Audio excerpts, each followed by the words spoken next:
Welcome to this nonprofit podcast NewsPod, where we amplify the voices of nonprofit leaders making a difference in their communities. I'm joined by Joe Barr, Executive Director, Access Sacramento, to share some significant and time-bound information about a local nonprofit that was one of the few resources the county has for its benefit in messaging of community storytelling, workforce training, and local media access. Joe, welcome. Thank you for having me, Jeff. I'm glad to be here.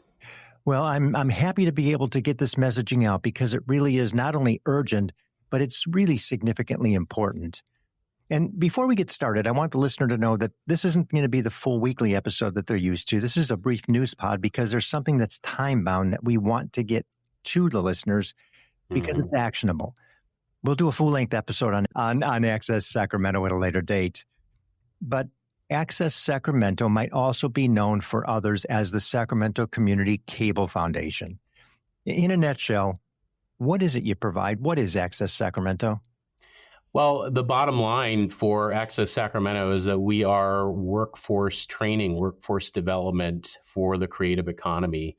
And we do that through training in audio, so podcasting, video, and all kinds of video from people's iPhones, teaching them how to create content on their own phones, on the devices that they have in hand, all the way up to high-level television production and learning how to operate high-definition cameras, studio cameras, and the types of equipment you would be using in a full-fledged TV station like KCRA or Channel 10 here in town. So we teach people those skills that ultimately can help to get them employed. And the other area that we're really proud of is our filmmaking program. It's an incubator program called the Place Called Sacramento. And we essentially put people through a course top to bottom. They learn all aspects of filmmaking, from script writing to makeup to set design to directing. And then we have a contest, and the people who go through the program can submit a script. And if we select it, then we help them produce a short film, a 10-minute film. This is our 26th year for a Place Called Sacramento. And a lot of folks, again, have used those skills to go into the film industry, to go into other professions where they came away with knowledge, skills, connections that they got when they were working with Access Sacramento. So it runs the gamut in terms of media, but ultimately it's about empowering people through knowledge and information. Well, and if content creation isn't everything today, I don't know what is. It's exactly right. And when you think about how to empower people, in some ways, it's never been easier for people to put their message out, as we know. But there are best practices, ways to do that we can help people with. And that is all about this idea of people want to have their voices heard, and they want to feel as though they're contributing to their community. And so we have a really diverse membership that utilizes our services at Access Sacramento. They're able to put their messaging out on all the platforms we talked about.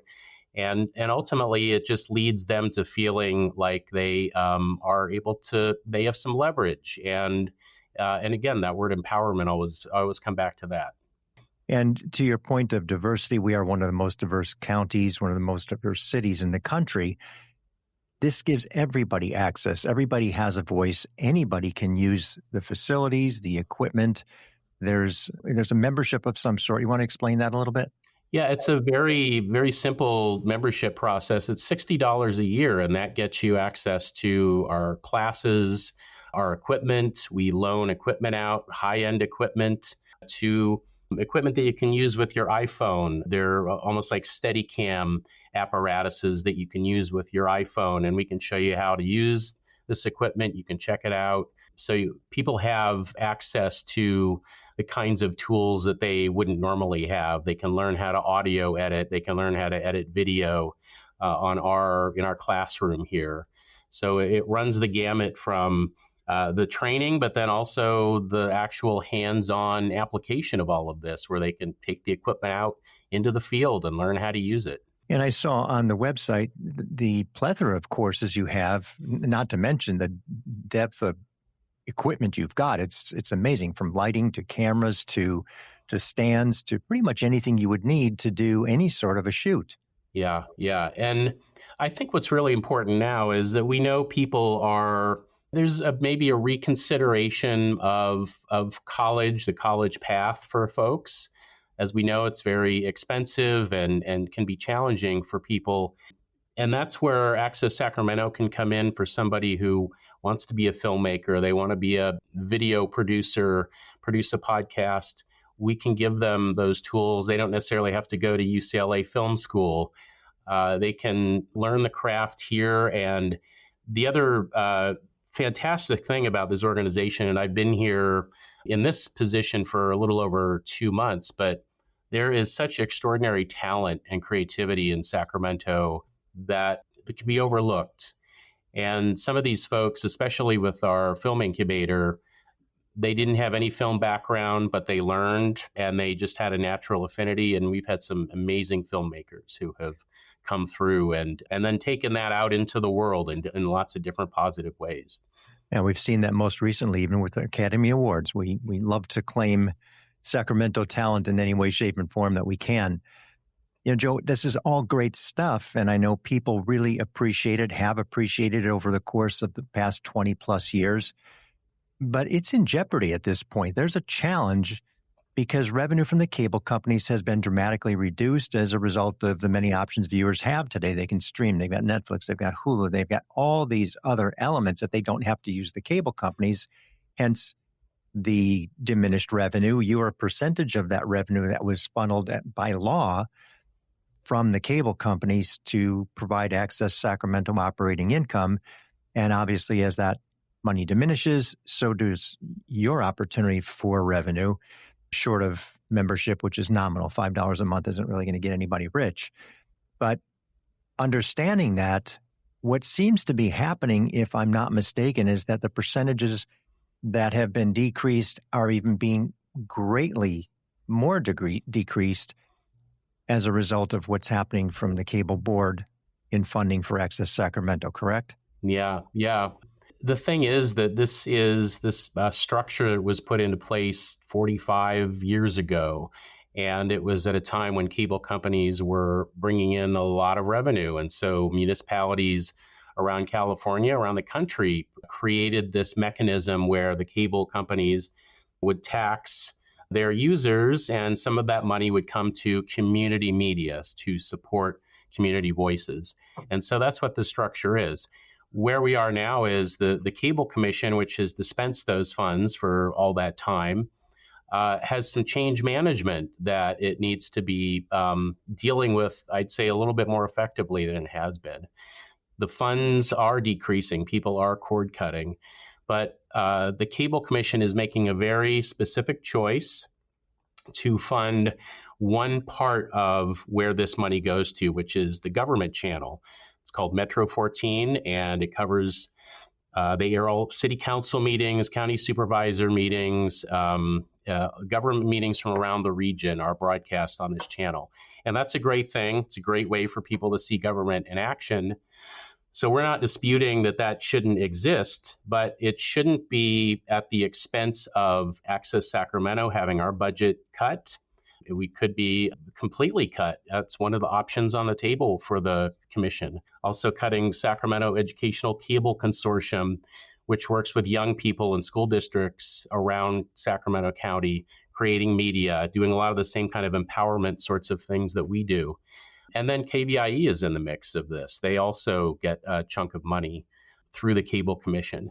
We're all looking at significant funding cuts, and all we've been asking for is for the commission to look at this holistically, to understand that there are significant community impacts that would be felt if our organization were to have our funding cut, and not just cut us in favor of Metro 14, but let's look at this holistically.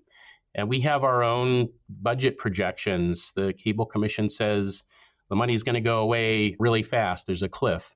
Our projections don't show that. And that's the other part of it, is we just want to come together and talk about the numbers and come to some kind of an agreement or conclusion as to where things are going. And you're not in a silo here. You just explained that you're in this together with other entities to where you're pleading the case to demonstrate the value. The community sees the value. The community has an interest. There's a demand. There's a need.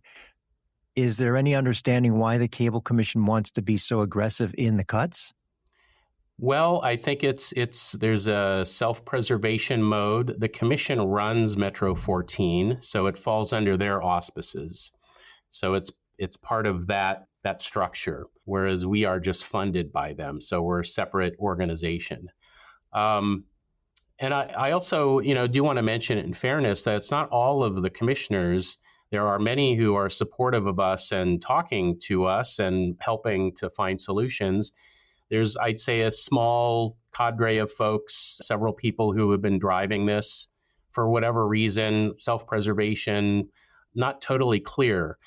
And I think that's part of the problem is that the commission has not been communicating with us, collaborating.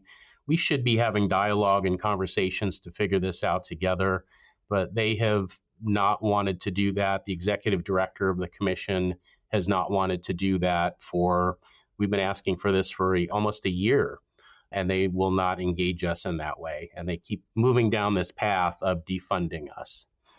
So we're now at the point of a very critical tipping point that we are actually asking the community to step up and reach out and make their voices heard to demonstrate the interest in maintaining and keeping Access Sacramento, not distinctly as it is, but the new version of it. We see a lot of things changed over the course of the years, and now with the content creation and all the courses that you're providing, the access to our youth, the ability for people to learn at a much lesser expense and investment than they could in any other commercial sense. I mean, we don't want to lose that. Yeah, and that's exactly right. And the other thing that we have stressed to the commission and to all of our stakeholders in the community is that we're not asking to preserve the past. We're asking for a pathway to the future. We have a vision for the future for Access Sacramento, and we know that what we do is needed more than ever in terms of supporting the community, supporting people with knowledge and information and that empowerment idea, and being an even more integral part of the community with the nonprofit community, the creative economy. That's part of our vision, is to really be supporting those areas in more significant ways, and all the while providing this workforce development, this training. So we can be doing several things at once. We can be supporting nonprofits and bringing in different types of revenue by working with nonprofits to tell their story. We can create videos, TV shows. If somebody wanted to do a film, we could work with them on doing a short film, podcasts, all kinds of opportunities. But at the same time, we can be training people as we're working on these projects in the community. And so there's a double benefit there. We just need the pathway to reposition ourselves and become self-sustaining. We know we need to move away from the cable money. It is going away, but not as quickly as the commission says. And we think there should be a pathway for us to become a self-sustaining organization, which we want to be. And I like the approach you stated there, Joe, is the fact that the nonprofit organizations or community-based organizations can come and use this facility to create that content for themselves. And if they're not familiar with how to do it, they can learn through a course, or their marketing director or their media person or whoever the spokesperson is for the entity. Yeah. It's there. You are a nonprofit as well.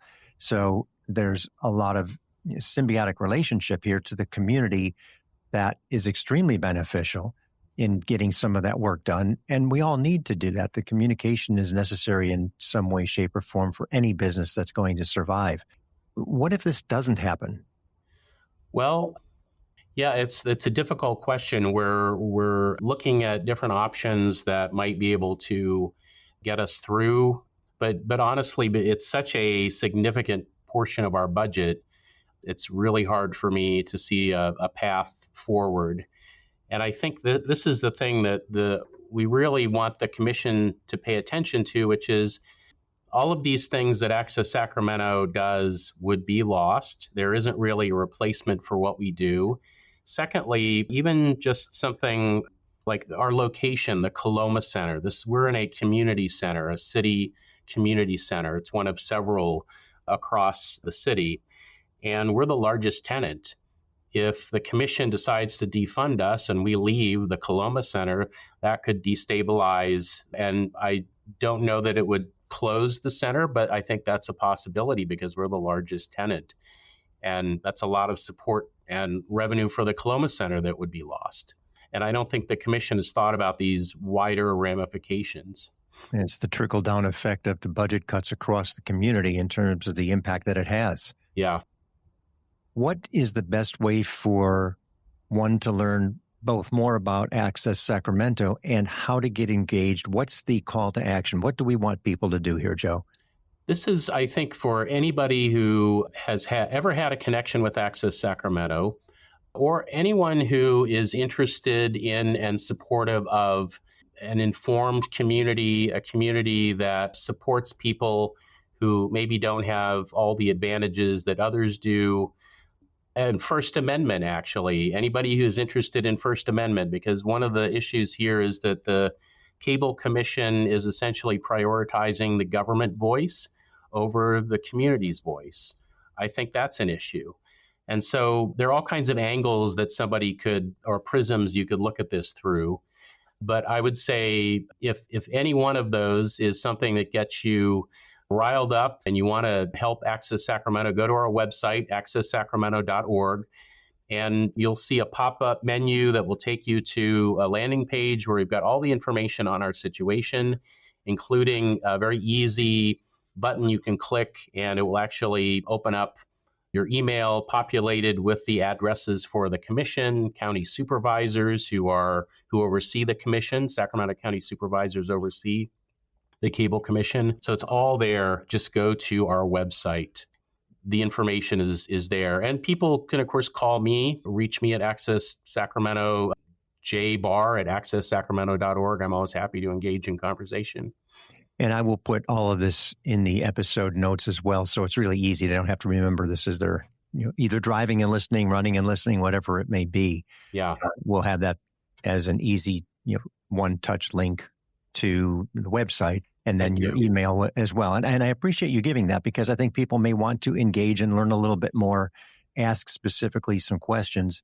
And the fact that you're making yourself that accessible is wonderful. Well, and I appreciate that. And I think that's the idea here is that we should be accessible. I would like the Cable Commission and its executive director to be accessible as well. That's all we're asking for. Nobody is under any illusion that the money isn't diminishing. It's just how do we handle this moment of significant change? This is change management 101 in a lot of ways. And we would like the commission to step up and do the right thing and have the appropriate conversations before making unfortunate decisions. Well, Joe, I appreciate it. Thank you for your commitment to local media. I know you've been involved a long time in the community. Thanks for the local training that you're doing and the inclusion for all our communities via Access Sacramento. Thank you for having me on your show. I've listened to the podcast and watched them for a long time, so it's exciting to now be on one myself. Well, and we're going to do that full-length episode at some point in the future as well. So that'll even be more entertaining for everybody because we get to really explain and get in depth to what's happening with Access Sacramento. And by then we'll know something because if I'm not mistaken, June is the yes. The deadline. I'm glad you mentioned that. June 4th at 2:30 at the H Street facilities, the chamber for the Cable Commission. The address is on our website, the exact address, the time, and everything. Going to the meeting is great as well. We like to have a packed room. That'd be wonderful. Well, let's make a difference. Do what's necessary to get the funding support you so desperately need to continue doing what you do and serving the demand in the market, Joe. Thank you for your support and thank you for what you're doing for the communities. And let's see what we can do to get some things turned around here. Thank you. Thanks for listening. If you like our program, please subscribe, give us a positive review, and share with someone you know. This nonprofit podcast NewsPod is a production of Hear Me Now Studio.